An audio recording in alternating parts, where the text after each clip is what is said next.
Hi hello, പുതിയൊരു വീഡിയോയിലേക്ക് എല്ലാവർക്കും സ്വാഗതം. നമ്മളിന്ന് തിരുവനന്തപുരം സെൻട്രൽ റെയിൽവേ സ്റ്റേഷനിൽ നിന്ന് നാഗർകോവിൽ വരെ പോവുകയാണ്. അപ്പോൾ എന്തിനാണ് നാഗർകോവിൽ പോകുന്നതെന്ന് വെച്ചാൽ, നമുക്കവിടെ അരുൾവായ്മൊഴി എന്ന് പറയുന്ന ഒരു സ്ഥലമുണ്ട്. അവിടെ ഒരു മുരുകൻ ടെമ്പിൾ ഉണ്ട്, ഒരു മലമുകളിൽ. അപ്പോൾ അവിടെ ട്രെക്കിംഗ് ചെയ്ത് നമ്മൾ മേളിൽ പോയിട്ട് അവിടുത്തെ കാറ്റാടിപ്പാടങ്ങൾ കാണാനായിട്ടാണ് നമ്മൾ പോകുന്നത്. അപ്പം നമ്മുടെ ഈ യാത്രയുടെ ഒരു ആസൂത്രകൻ എന്ന് പറയുന്നത് നമ്മുടെ ഒരു സുഹൃത്തായ അബി അബ്രഹാമാണ്. അബി അബ്രഹാമും ഞാനും അഖിലും കൂടിയാണ് ഈ യാത്ര പോകുന്നത്. അങ്ങനെ കുറച്ച് നേരത്തെ കാത്തിരിപ്പിനൊടുവിൽ ഞങ്ങളുടെ ട്രെയിൻ വന്നു. ലോക്കൽ കമ്പാർട്ട്മെന്റിലാണ് ഞങ്ങളുടെ ടിക്കറ്റ് എടുത്തത്. 45 രൂപയാണ് നാഗർകോവിൽ വരെ ഒരാൾക്ക് ടിക്കറ്റ് ചാർജ് ആയത്. അങ്ങനെ ട്രെയിനിൽ കയറി ഞങ്ങളിങ്ങനെ കാഴ്ചയൊക്കെ കണ്ട് ഞങ്ങൾ നാഗർകോവിൽ ലക്ഷ്യമാക്കി പോവാണ്.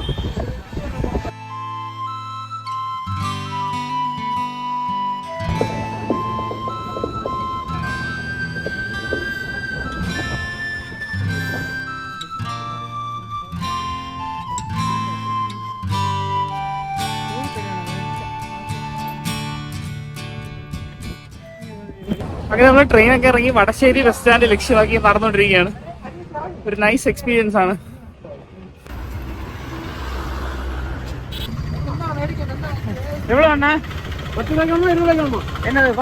ശരിക്കും ഈ യാത്രയുണ്ടല്ലോ, എന്നെ കൂട്ടിക്കൊണ്ടുപോയത് എൻ്റെ 10ാം ക്ലാസ് ജീവിത കാലഘട്ടത്തിലേക്കാണ്. അന്ന് കഴിച്ചിട്ടുണ്ടായിരുന്ന ഐസ് ക്യാൻഡി ഇവിടെ വെച്ച് കഴിക്കാനായിട്ട് സാധിച്ചു.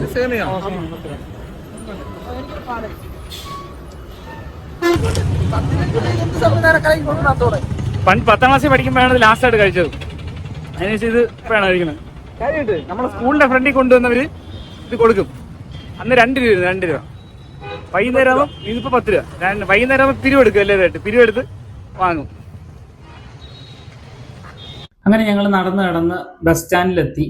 ശരിക്കും പറഞ്ഞാൽ ഇത്രയും വൃത്തിയുള്ള ഒരു ബസ് സ്റ്റാൻഡ് കേരളത്തിൽ എവിടെയെങ്കിലും ഉണ്ടോ എന്ന് എനിക്ക് അറിയത്തില്ല. പക്ഷേ എങ്കിൽ തറയിൽ നിന്നും ഒരു ചപ്പോ ചവറോ വൃത്തികേടോ ഒന്നും തന്നെ കാണാൻ കഴിഞ്ഞില്ല. ബസ് ശരിക്കും നമുക്ക് അരുൾവായ്മൊഴിയാണ് പോകേണ്ടത്. അപ്പം ഒരു പുള്ളിയായിട്ട് അന്വേഷിച്ചപ്പോഴത്തേക്ക് ഒരു ബസ്സിലെ കണ്ടക്ടർ പറഞ്ഞത് തിരുച്ചെന്തൂർ ബസ്സിൽ കയറണമെന്ന്. അപ്പോൾ ആ ബസ്സാണ് ഈ കിടക്കുന്നത്. ഈ ബസ്സിലാണ് നമ്മളിന്ന് അരുൾവായ്മൊഴി വരെ പോകുന്നത്.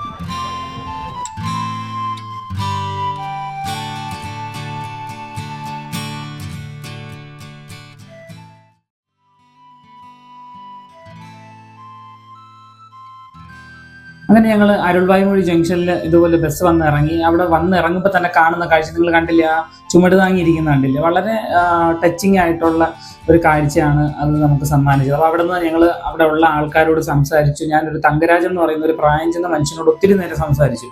പുള്ളി ഒരുപാട് കാര്യങ്ങൾ പറഞ്ഞു തന്നു, ഇതിൻ്റെ പിന്നിലുള്ള കാര്യങ്ങളും ആ നാടും ഒക്കെ പറഞ്ഞു തന്നു.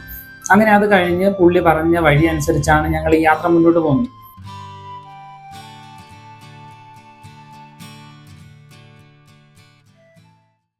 യാതൊരു ബുദ്ധിമുട്ടും ഇല്ലാതെ അത്യാവശ്യം നന്നായിട്ട് കയറി പോകുന്ന വഴിയാണ് അവിടെ ഉള്ളത്. പിന്നെ നമ്മൾ കുറച്ച് മേളിലോട്ട് ചെല്ലുമ്പം ഇത്തരത്തിലുള്ള കാറ്റാടിപ്പാടങ്ങൾ ധാരാളമായിട്ട് കാണാൻ സാധിക്കും. കണ്ണെത്താ ദൂരത്തോളം കാറ്റാടിപ്പാടങ്ങൾ കിടക്കുകയാണ്. യാത്ര ചെയ്യുമ്പോഴാണ് നമുക്ക് നമ്മളെ തന്നെ മനസ്സിലാക്കാൻ സാധിക്കുക.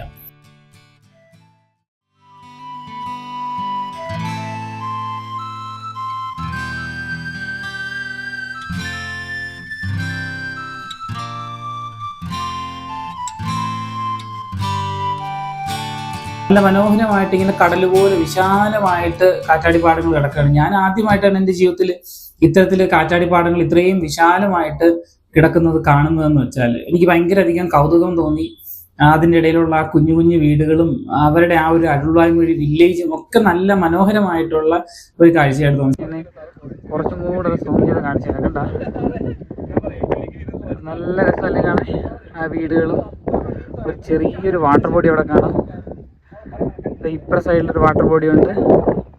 അതിൻ്റെ അടുത്ത് കണ്ട ഒരു ചെറിയ ക്രിക്കറ്റ് ഗ്രൗണ്ട് ഉള്ളത്, പിള്ളേരൊക്കെ കളിക്കുന്നത്.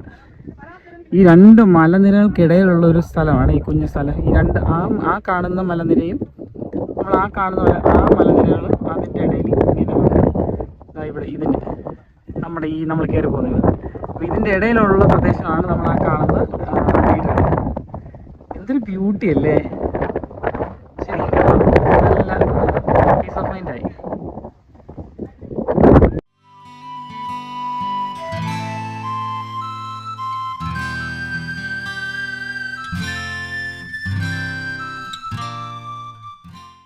ഒരു പച്ചപ്പും ഹരിതാപവും നിറഞ്ഞ ഒരു സ്ഥലമാണ് ശരിക്കും അരുൾവായ് മൊഴി എന്ന് വെച്ചാൽ നിങ്ങൾ ഇത് ഞാനിവിടെ ഉള്ള ലോക്കൽ പീപ്പിളോട്ടൊക്കെ സംസാരിക്കുമ്പോൾ അവർ പറയുന്ന ഒരു കാര്യം വെച്ചിട്ടുണ്ടെങ്കിൽ ഒറ്റയ്ക്കൊന്നും വരരുത്, കുറച്ചധികം 5-6 ആൾക്കാരൊക്കെ ആയിട്ട് വരുന്നതാണ് എപ്പോഴും നല്ലത്. ഈ ആൾക്കാരുടെ സ്വഭാവത്തിൽ എപ്പോഴാണ് മാറ്റം ഉണ്ടാവുക എന്നും നേറ്റീവ്സ് കുറച്ച് പ്രശ്നക്കാരാണെന്നാണ് ടൗണിലുള്ള ആൾക്കാർ പറഞ്ഞത്. അപ്പൊ എന്തായാലും ഇതിന്റെ മേളിൽ അറ്റം വരെയുള്ള കാഴ്ചകൾ നമുക്ക് കാണാം. വളരെ മനോഹരമായ കാഴ്ചകളാണ്. ഉയരം കൂടുന്തോറും ചായയുടെ കടുപ്പം കൂടും എന്ന് പറഞ്ഞ പോലെ ഉയരം കൂടുന്തോറും ശരിക്കും കാറ്റിന്റെ ശക്തിയായിരുന്നു ഇവിടെ കൂടിയിരുന്നത്. ഭയങ്കര കാറ്റായിരുന്നു.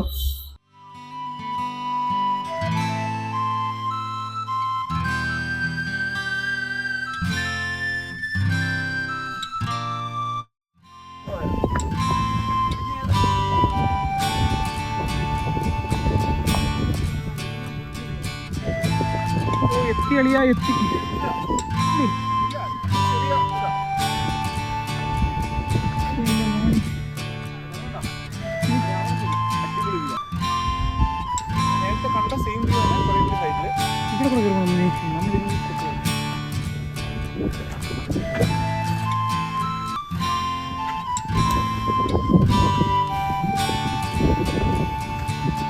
എന്റെ അമ്മ, കാട്ടല് പോലെ കിടക്കുന്നു കാറ്റാടിപ്പാടം.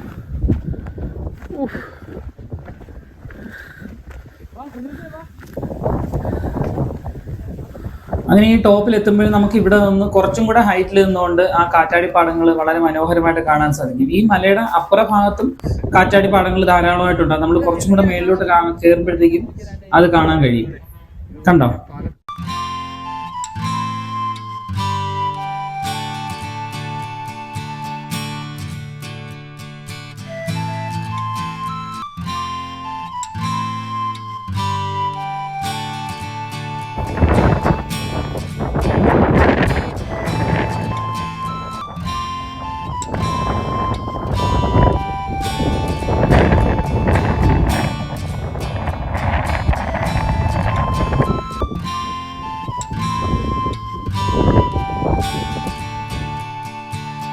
ഇതാണ് ഞാൻ ശരിക്കും പറഞ്ഞ മുരുകൻ ടെമ്പിൾ. ഈ ടെമ്പിളിന്റെ അപ്പുറ ഭാഗത്ത് നിൽക്കുമ്പോൾ നമുക്ക് ശരിക്കും കാണാൻ പറ്റുന്ന കാഴ്ചയാണ് ഈ കാറ്റാടിപ്പാടങ്ങളുടെ കാഴ്ചയാണ് ഈ കാണുന്നത്.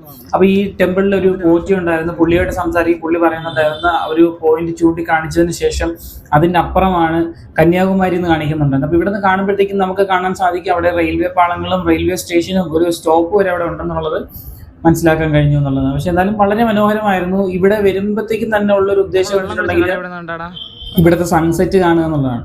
ഇവിടുത്തെ സൺസെറ്റ് കാണുക എന്ന ഉദ്ദേശത്തോടു കൂടിയാണ് ശരിക്കും ഈ അരുൾവായ് മൊഴി ട്രെക്കിങ്ങിനായിട്ട് ഞങ്ങൾ വന്നത്. പക്ഷേങ്കിൽ കുറച്ച് ക്ലൗഡി ആയിരുന്നുവെങ്കിലും മനോഹരമായ ദൃശ്യം കാണാൻ കഴിഞ്ഞു. അങ്ങനെ സൺസെറ്റ് ഒക്കെ കണ്ട് ഞങ്ങൾ അങ്ങനെ പതിയെ ഒരു 6:30 കഴിഞ്ഞ ശേഷമാണ് ഞങ്ങൾ താഴേക്ക് ഇറങ്ങാൻ തുടങ്ങിയത്. അപ്പൊ കാണുന്ന ഒരു കാഴ്ച ഉണ്ടോ, എന്ത് മനോഹരം നോക്കാം. ലൈറ്റൊക്കെ ഇങ്ങനെ തെളിഞ്ഞ് വീടുകളിലും കാറ്റാടിപ്പാടത്തിലും ഒക്കെ നിൽക്കുന്ന കാണാനായിട്ട്.